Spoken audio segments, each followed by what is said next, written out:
see that below the rocket you have some kind of big metallic arm. This is the one which will be pushing it up in a few minutes.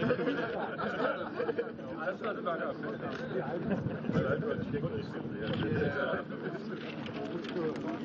the best way to have the forward rocket. Do you want a picture together with a rocket behind? Yeah.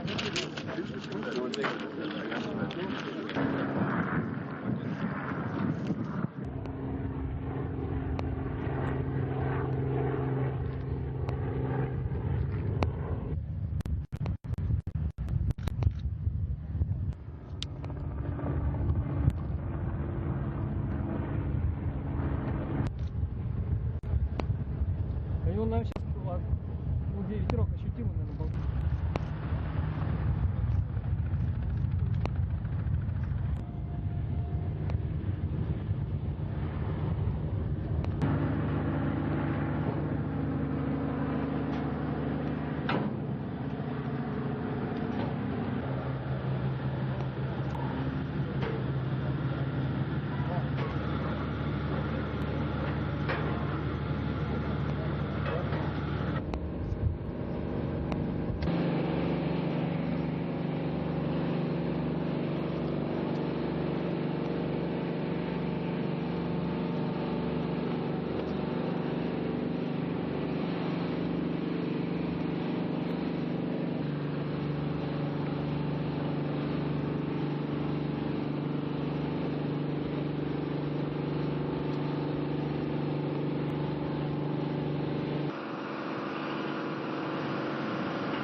So, Jan Werner, you're the Director General of ESA. In fact, it's not the first time for you here, because you've been here previously, but as the Director General. So how do you see this program with the Russian and the astronauts? For me, it's the first time as a Director General of ESA to be here. And I'm very happy to see the flags of the different nations over here and the flag, of course, of ESA. So it shows that cooperation in space is working. So this time we have a European astronaut of Danish nationality, we have a Kazakh and a Russian cosmonaut, and I think this shows really that space can work. And I'm very, very happy, and of course it's impressive to see the launcher here now coming to the site. The ISS is the program we've been working on for several years, and it will go on this way. Yes, so the ISS is for me a very important instrument. It's not only because it's doing research on the highest level in a double sense, meaning 300 kilometers above the Earth and also contents-wise, but at the same time, as which is always important for me, it's an international space station. So we have astronauts and cosmonauts from America, from Russia, from Japan, from Canada and from Europe. So it's really a very nice thing, and I'm very, very happy about that. Esben Larsen, you are the Minister for Higher Education and Science in Denmark. What is your first impression of this location? Well, it's an amazing location. You know, it's in the middle of the desert with all these installations to rocket and science, so of course it's very inspiring to see. For you, Denmark, it's an important time because you have the first Danish man in space. What is the feeling for you and your country? Well, it's a good feeling, and we're very happy for Andreas Mogensen and also for his family for this experience. And of course for Denmark, it's a big step that you can put a man in space, and also with the technology and all the research that goes into a project like that, it is an important investment for Denmark. Bill Gerstenmaier, NASA's Associate Administrator for Human Exploration. Bill, a multinational crew getting ready to launch. How do you view the significance of this mission and the fact that we are blending an expedition crew member with a visiting crew for this flight? Yeah, I think it'll be really interesting to see the 9 crew on orbit.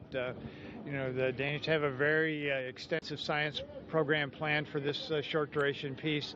It'll be a very, very busy time for the crew. I think it'll be exciting to see the 9 folks on orbit, see them working together, and then see the 1-year expedition crew interact with this kind of short-term crew. So we'll get a chance to see the 1-year crew interact with the kind of the 9-day crew. So you'll get to see the intensity of a very busy, packed 9 days, kind of fitting in with the longer, slower, more meticulous 1-year increments. So it'll be a very interesting dynamic to watch during this expedition. You know, I'm struck by the fact that we're looking at the ride home for Scott Kelly and Mikhail Kornienko next March. As they approach the midway point of this unprecedented flight aboard the International Space Station, what are your thoughts on how it's gone so far and what the objectives are from this point on?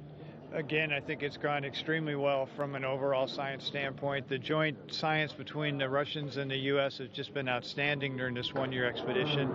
Like you said, we're at the halfway point, so there's really been nothing new. I mean, we've been here before, but this next period, these next 180 days or so, will be very interesting to see if there's any changes, see if anything occurs that's different than we've anticipated. But the rigor of the science, the data takes, all the information has been very solid so far. We'll continue to get that during this next period. So it's exciting seeing this 1-year expedition pan out, and it's neat, as you said, to think that this vehicle is the vehicle that they will be coming home on.